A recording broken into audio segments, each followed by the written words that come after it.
నర్మాల గ్రామస్తుల ప్రాణాలను కాపాడటంలో కీలక పాత్ర పోషించినందుకు కేంద్ర మంత్రి బండి సంజయ్ కుమార్ను ప్రజలు ఎంతగానో కొనియాడుతున్నారు.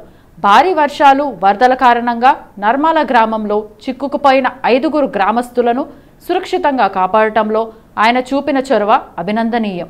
వరదల్లో ప్రజలు చిక్కుకున్నారని తెలిసిన వెంటనే బండి సంజయ్ కుమార్ యుద్ధ ప్రాతిపాదికన రక్షణ శాఖ మంత్రితో మాట్లాడారు. ఆయన విజ్ఞప్తి మేరకు రక్షణ శాఖ తక్షణమే స్పందించి 4 ఆర్మీ హెలికాప్టర్లను పంపింది.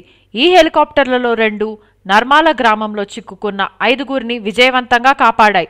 మిగిలిన 2 హెలికాప్టర్లను సిరిసిల్ల జిల్లా కేంద్రానికి పంపి అక్కడ ముంపు బాధితులకు సాయం అందించేందుకు సిద్ధంగా ఉంచారు.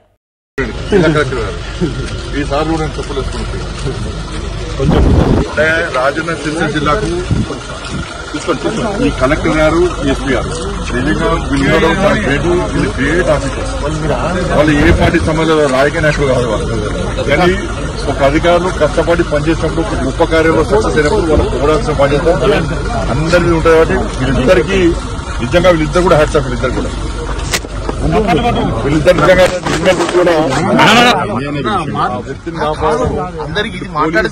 ఇటు ఈ జిల్లా అడ్మినిస్ట్రేషన్ అంతా కూడా కష్టపడి పనిచేయడం నిజంగా చాలా గ్రేట్.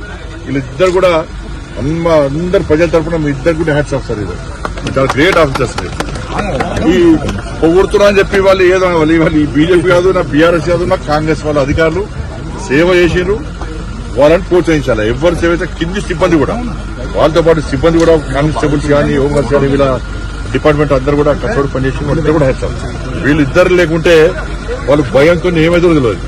అక్కడ బాధితులకు భరోసా ధైర్యం నింపింది వీళ్ళిద్దరు. ముఖ్యమంత్రి రేవంత్ రెడ్డిపై బీఆర్ఎస్ వర్కింగ్ ప్రెసిడెంట్ కేటీఆర్ తీవ్ర స్థాయిలో ధ్వజమెత్తారు. రాష్ట్ర వ్యాప్తంగా వరదలు ముంచెత్తుతుంటే మూసీ సుందరీకరణపై సమీక్షన అంటూ రేవంత్ రెడ్డిపై కేటీఆర్ నిప్పులు చెరిగారు. సిరిసిల్లలో వరద ప్రభావిత ప్రాంతాల్లో పర్యటించిన అనంతరం కేటీఆర్ మీడియాతో మాట్లాడారు.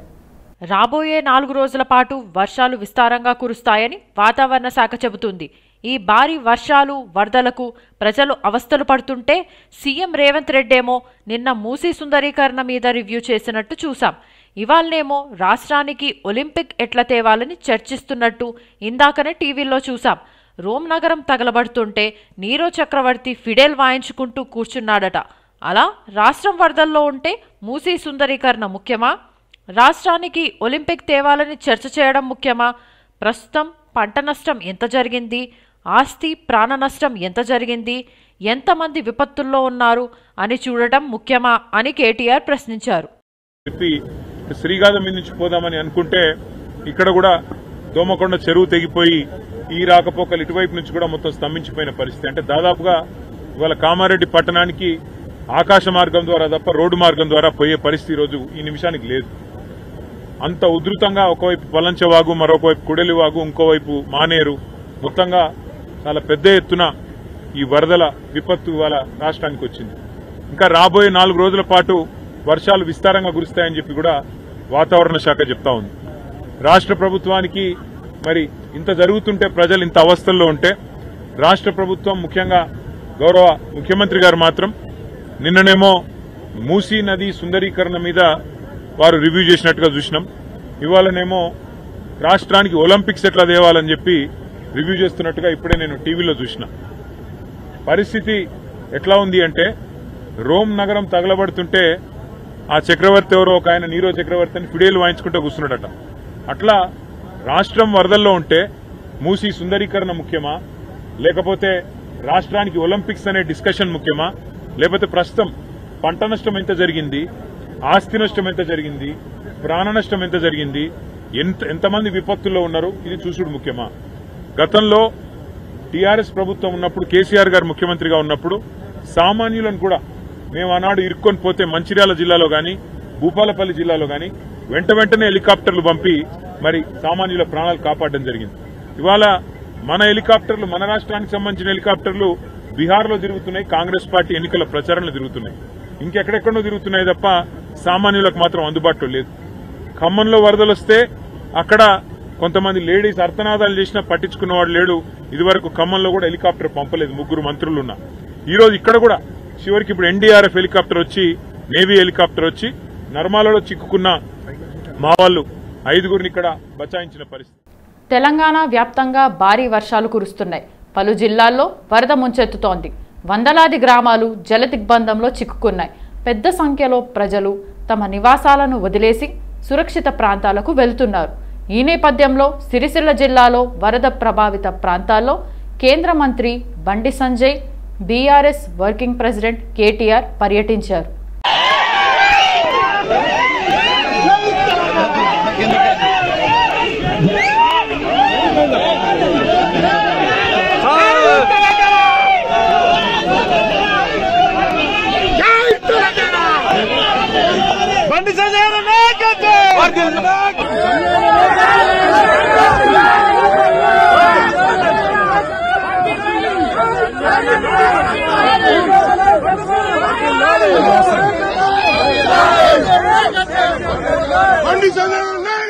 తెలంగాణలో వర్షాకాలంలో 2 నుంచి 3 సెంటీమీటర్ల వర్షపాతం నమోదైంది.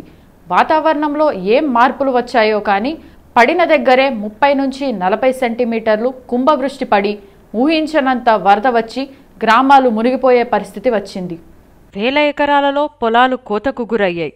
లక్షల ఎకరాల్లో పంటలు మునిగిపోయి రైతాంగమంతా అరచేతిలో ప్రాణం పెట్టుకొని బతికే పరిస్థితి వచ్చింది.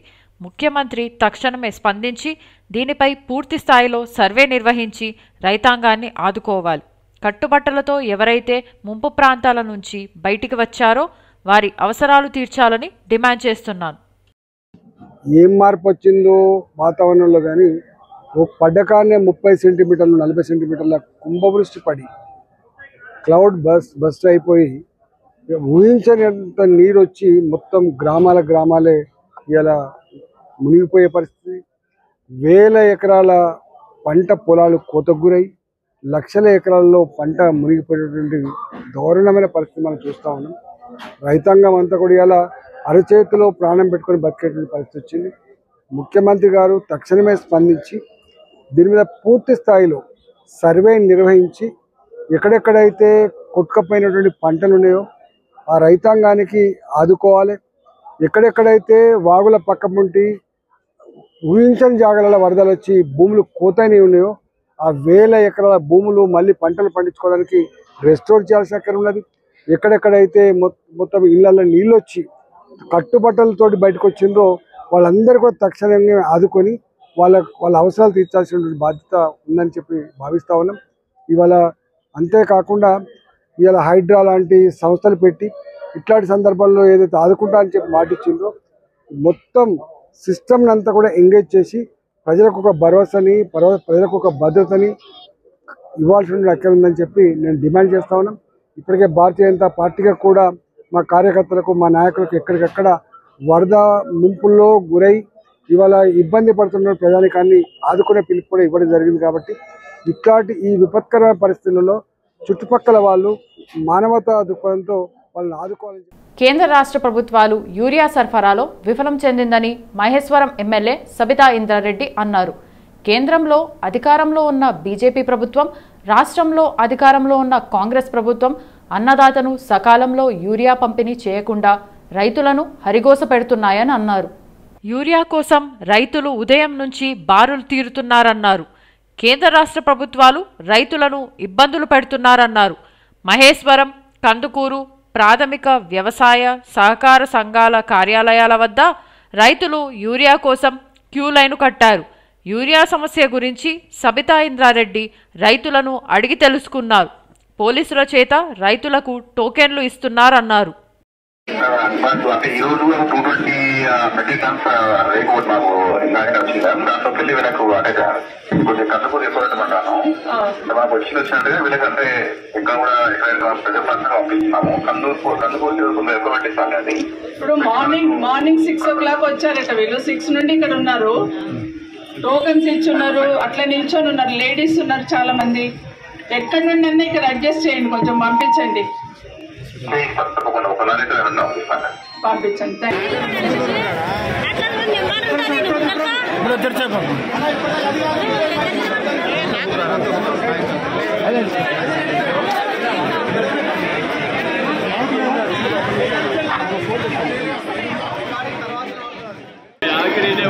ఈరోజు తెలంగాణ రాష్ట్రంలో ఎక్కడ చూసినా ఏ మార్పులో చూసినా రైతులు యూరియా కోసం కడుపు కాల్చుకొని ఉదయం నుండి సాయంత్రం దాకా ఒక బస్తా యూరియా కోసం ఈరోజు ప్రతి రైతు వేదిక దగ్గర లేకపోతే సహకార సంఘం అందరూ కూడా కూర్చొని సందర్భం నిజంగా చాలా బాధేస్తుంది.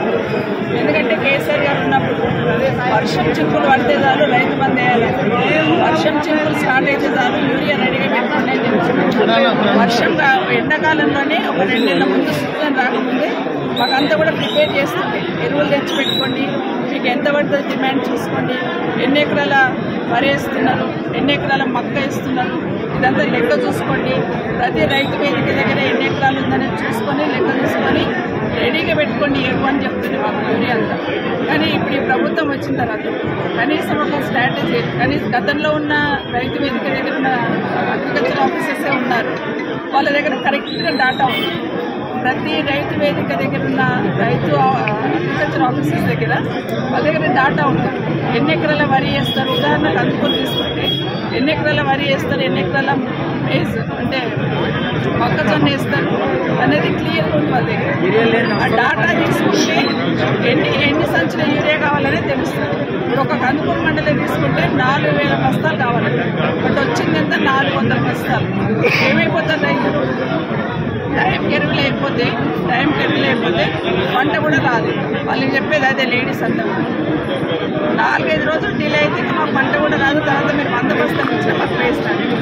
అది ఇప్పుడు కలెక్టర్ గారితో కూడా మాట్లాడడం జరిగింది. ఎక్కడైనా ఎక్కువ ఉంటే కనీసం పంపించండి మా సోదరుడు చెప్తున్నాడు. టీటీడీ చైర్మన్ బీఆర్ నాయుడుపై వైసీపీ నేత భూమన కరుణాకర్ రెడ్డి తీవ్రస్థాయిలో విరుచుకుపడ్డారు. అత్యంత విలువైన టీటీడీ భూములను టూరిజం శాఖకు ఎందుకు కేటాయిస్తున్నారో సమాధానం చెప్పాలని డిమాండ్ చేశారు. ఈరోజు తిరుపతిలో ఏర్పాటు చేసిన మీడియా సమావేశంలో ఆయన మాట్లాడుతూ తనపై చేస్తున్న ఆరోపణలపై సిబిఐ విచారణకైనా సిద్ధంగా ఉన్నానని సవాల్ విసిరారు. టీటీడీకి చెందిన విలువైన భూములను టూరిజం శాఖకు బదలాయించడం వెనుక ఉన్న ఉద్దేశమేమిటని తాను అడిగిన ప్రశ్నలకు బీఆర్ నాయుడు ఇప్పటికీ బదులివ్వలేదని భూమన ఆరోపించారు. పైగా సమాధానం చెప్పకుండా తనను వ్యక్తిగతంగా దూషిస్తున్నారని మండిపడ్డారు. ప్రశ్నించినందుకు బూతులు తిడుతున్నారు. ఆయన వ్యాఖ్యలు చాలా దారుణంగా ఉంటున్నాయి. అలాంటి వ్యక్తి టీటీడీ చైర్మన్గా ఉండటం హిందువుల దురదృష్టకరం అని భూమన వ్యాఖ్యానించారు. టీటీడీ ల్యాండ్ను ఎందుకు బదలాయిస్తున్నారు అన్నటువంటి ప్రశ్నకు ఆయన సరైనటువంటి సమాధానం ఇవ్వనే లేదు. దానికి కూడా అన్ని కోట్లు అంటాడు, ఇన్ని కోట్లు అంటాడు అని నా మీద చాలా ఎక్కువగా మాట్లాడారు. ఇప్పుడు కూడా మళ్లీ చెప్తున్నటువంటిది నేనదే, మీరు ఒక విభజన గీత గీసేసి ఉత్తరం వైపున చాలా పవిత్రమైనటువంటిది, దాని ఎదురుగా ఉన్నటువంటి దక్షిణం వైపున అదేదో పనికిమాలినటువంటి టీటీడీ ల్యాండ్గా చిత్రీకరించడానికి ప్రయత్నం చేస్తున్నారు అన్నటువంటిది నా విమర్శ.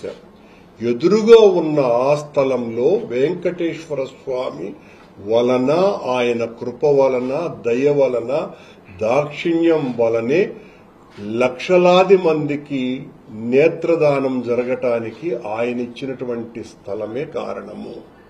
అలాగే వేల మంది క్యాన్సర్ రోగుల ఆరోగ్యాన్ని కుదట పడటానికి అక్కడ టాటా క్యాన్సర్ ఇన్స్టిట్యూట్ స్వామివారి దయ వలనే స్వామి స్థలమే వాళ్లకు ఇచ్చినారు అన్నటువంటి విషయం.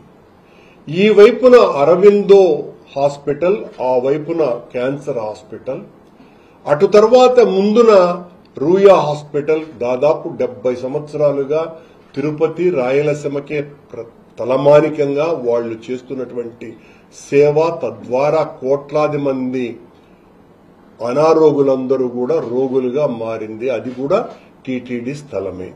మధ్యలో వేద విశ్వవిద్యాలయము, అది టీటీడీదే. భారతీయ విద్యాభవన్ ద్వారా అత్యంత ప్రతిష్టాత్మకమైనటువంటి చదువు నేర్పిస్తున్నటువంటి పాఠశాల, అది కూడా టీటీడీదే. దేశవ్యాప్తంగా కొలువుదీరిన గణేశుడు భక్తుల నుంచి పూజలు అందుకుంటున్నాడు. పూజలు, భజనలతో గణపయ్య భక్తులు భక్తి పారవస్యంలో మునిగి తేలుతున్నారు. కాగా కొందరు 3వ రోజు నుంచే నిమజ్జనం చేస్తుంటారు. ఈ నేపథ్యంలో హైదరాబాద్ సిపి సివి ఆనంద్ గణేష్ నిమజ్జనానికి సంబంధించి కీలక వ్యాఖ్యలు చేశారు. గణేష్ నిమజ్జనానికి హైదరాబాద్ పోలీసులు సిద్ధమని తెలిపారు. ఈ ఏడాది నిమజ్జనానికి 30,000 మంది పోలీసులతో బందోబస్తు ఏర్పాటు చేస్తున్నట్లు తెలిపారు. 20,000 మంది హైదరాబాద్ పోలీసులతో పాటు మరో 9,000 మంది ఇతర జిల్లాల నుంచి బందోబస్తుకు వస్తారన్నారు. దాదాపు 20,000 ఫోర్స్ ఏదైతే హైదరాబాద్ సిటీ పోలీసులో ఉందో అది కాకుండా అదనంగా మాకు ఫస్ట్ ఫేజ్లో ఈ రోజు వరకు 3,000 మంది వచ్చారు. ఈ మొత్తం డిప్లాయ్మెంట్ అనేది మేము మండపాల దగ్గర ప్రతి మండపంలో కవర్ చేయడానికి, ఎక్కడైతే 2-3 దగ్గర ఉన్నాయో కలిపి ఒకరిద్దరు ఉండడానికి అన్ని ఏర్పాట్లు చేశాము. టోటల్గా ఒక 9,000 ఫోర్స్ బయట నుంచి వస్తుంది. సో దాదాపు 30,000 మంది, 20,000 మేము, ఒక 9,000 బయట నుంచి వచ్చే ఫోర్స్ కలిపి ఈ బందోబస్తు నిర్వహించబోతున్నాము. అన్ని ఏర్పాట్లు ఇప్పటికే పూర్తయ్యాయి. మండప నిర్వాహకులతో, ఆర్గనైజర్స్తో, గణేష్ ఉత్సవ్ కమిటీ వారితో అందరితో మీటింగ్స్ ఇప్పటికే జరిగాయి. ఇంటర్ డిపార్ట్మెంటల్ మీటింగ్స్ కూడా జరిగాయి, మీ అందరు తెలుసు. అయితే మండప నిర్వాహకులకు కొన్ని ముఖ్యమైన సూచనలు నేను చేయదలుచుకున్నాను. ఇప్పుడు వర్షాలు భారీ ఎత్తున పడుతున్నాయి. ఇప్పటికే 5-6 యాక్సిడెంట్స్ జరిగాయి, మనం చూసాము. దాదాపు 12 మంది చనిపోయారు ఇప్పటివరకు ఎలక్ట్రికల్ యాక్సిడెంట్స్ వల్ల. ఇప్పుడు మళ్ళీ వర్షాలు ప్రారంభమయ్యాయి. అందరికీ నేను విజ్ఞప్తి చేస్తున్నాను, అతి జాగ్రత్తగా ఉండండి. మండపాల దగ్గర ఇప్పుడు ఈసారి ప్రభుత్వం ఫ్రీ కరెంట్ కూడా ఇచ్చింది కనుక విచ్చలవిడిగా కనెక్షన్లు పెట్టడము, కరెంటు డ్రా చేయడం అనేది చేయకుండా ఎలక్ట్రికల్ డిపార్ట్మెంట్ ట్రాన్స్కో వారి సహాయంతోనే చేయాలని నేను కోరుతా ఉన్నాను. ఎందుకంటే వర్షం పడిన సందర్భంలో ఒక కర్ర కూడా కండక్టర్ లాగా మారుతుంది, ఎలక్ట్రిసిటీ పాస్ అవుతుంది. ప్లస్ ఇండక్షన్ ద్వారా ఎలక్ట్రికల్ వైర్స్ దగ్గర ఉన్నప్పటికీ కూడా ఎలక్ట్రిక్ కరెంట్ పాస్ అవుతుందని అందరూ కూడా అతి జాగ్రత్తగా ఉండాలని నేను కోరుతా ఉన్నాను. మండపంలో ఇతర ఏర్పాట్లు ఏవైతే ఉంటాయో అవి కూడా సజావుగా చూసుకోవాలని, ప్రతి మండపంలో వాలంటీర్స్ ఉండే అవసరం ఎంతైనా ఉంది. వికారాబాద్ జిల్లాలో యూరియా కోసం రైతులు ఉదయం 4 గంటల నుంచే భార్యా పిల్లలతో కలిసి క్యూ లైన్లో నిలబడి ఉన్నా ఎరువు దొరకక తీవ్ర ఇబ్బందులు పడుతున్నారని మాజీ ఎమ్మెల్యే బీఆర్ఎస్ జిల్లా అధ్యక్షుడు డాక్టర్ మెతుకు ఆనంద్ ఆవేదన వ్యక్తం చేశారు. మంత్రి తుమ్మల నాగేశ్వరరావు రాష్ట్రంలో యూరియా కొరతకు కారణం కేంద్ర ప్రభుత్వం పంపకపోవడమే కారణం అని చెబుతుంటే రాష్ట్ర ముఖ్యమంత్రి మాత్రం కేవలం కృత్రిమ కొరతగా చూపిస్తున్నారు. వాస్తవానికి కొరత లేదని అంటున్నారని విమర్శించారు. 10 ఏళ్ల బీఆర్ఎస్ పాలనలో రైతులకు ఇలాంటి ఇబ్బందులు ఎన్నడూ రాలేదు. ఇప్పుడు కృత్రిమ కొరత అన్నప్పుడు దానిని ఎవరు సృష్టిస్తున్నారు అనేది ప్రభుత్వం చెప్పాలి అని ఆనంద్ ప్రశ్నించారు. 6 గంటల నుంచి లైన్లో నిలబడితే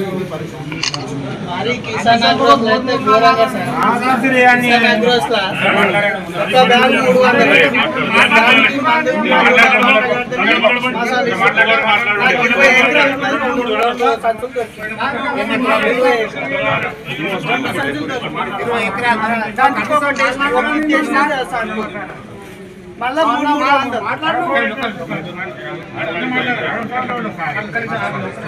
20 ఎకరాలు ఉంది, 2 సంచులు ఇచ్చింది. 2 సంచులు దండుకొక్కి ఇచ్చేసినా కానీ సరిపోతుంది. దానికి ఇంకోటి 266 రూపాయల మసాలా అమ్మేది, దాన్ని 300 పెట్టి అమ్ముతుంది కిసాన్ అగ్రోస్. ఇంకోటి దానికి మందు డబ్బా అట్ట కడుతుంది. మందు డబ్బా బయటి షాపులలో 200 దొరుకుతాడు, 200. మీరు ఊకే నన్ను సతాయించకండి. మీరు ఎందుకు సతాయిస్తుంది? నేను లీవ్లో ఉన్నా, నాకు ఫోన్ ఎందుకు చేసిరు మీరు? మీ ఇష్టం ఉంటే తీసుకోండి, లేకపోతే వెళ్ళిపోండి. దీన్ని బట్టి ఒక లోడుకు ప్రసన్న కుమారు 5,000 లంచం తీసుకొని పోతుంది. ఒక లోడుకు agriculture Kisan agro shop owner, agriculture AO Prasanna Kumar, వీళ్ళిద్దరు ఏకమై లంచం తీసుకొని రైతులను దాగా చేసి నడిపిస్తున్నారు. నేను స్వయంగా ఏవో మేడంకు ఫోన్ చేస్తే నేను కృష్ణారావు సార్కు, సూపరింటెండెంట్ సార్కు కలెక్టర్ ఆఫీస్లో నేను ఫిర్యాదు చేస్తాను, లెటర్ రాసిస్తా అని చెప్పిన. నేను చేస్తుంటే మీరు ఏమన్నా చేసుకోండి, వాళ్ళు ఇచ్చే రేట్ ఇస్తారు, ನೀವು ఇష్టం ఉంటే తీసుకోండి, లేకపోతే లేదని ఏవో మేడం సాదా సీదాగా చెప్తున్నారు. దీన్ని వాటి చూస్తే వీళ్ళందరూ ఏకమై రైతులను పిచ్చోళ్ళని చేసి బజార్ పాలు చేస్తున్నారు. బయటి షాపులలో గిట ఇప్పుడు కమాల్ రెడ్డి షాపు కానీ అక్కడ షాపు కానీ ఒక డిఏపి బస్సా తీసుకుంటే ఒక యూరియా బ్యాగ్ ఇస్తున్నాం. డిఏపి ఖచ్చితంగా డిఏపి అవసరం. ఇంకోటి, ఒక యూరియా బస్సాకు రైతులతో పైసలు లేవు. మందు డబ్బా ఏడుకెళ్ళి తెచ్చుకోనాలి. ఆడ అప్పుల పాలు కావాలి. అవసరం లేకుండా లేకపోతే మసాలా లేదు వెళ్ళిపోండి. లింకు ఒక డిఏపి మసాలా 1400, 1350 అసలు గవర్నమెంట్ రేటు. 1500 గిట్ ఇస్తున్నాం. 1500 మసాలా డిఏపి మసాలా తీసుకుంటే యూరియా 200, 400 ఒక యూరియా బస్తా బయట 400 బ్యాగుకు 1500 పెట్టి కొనాలి.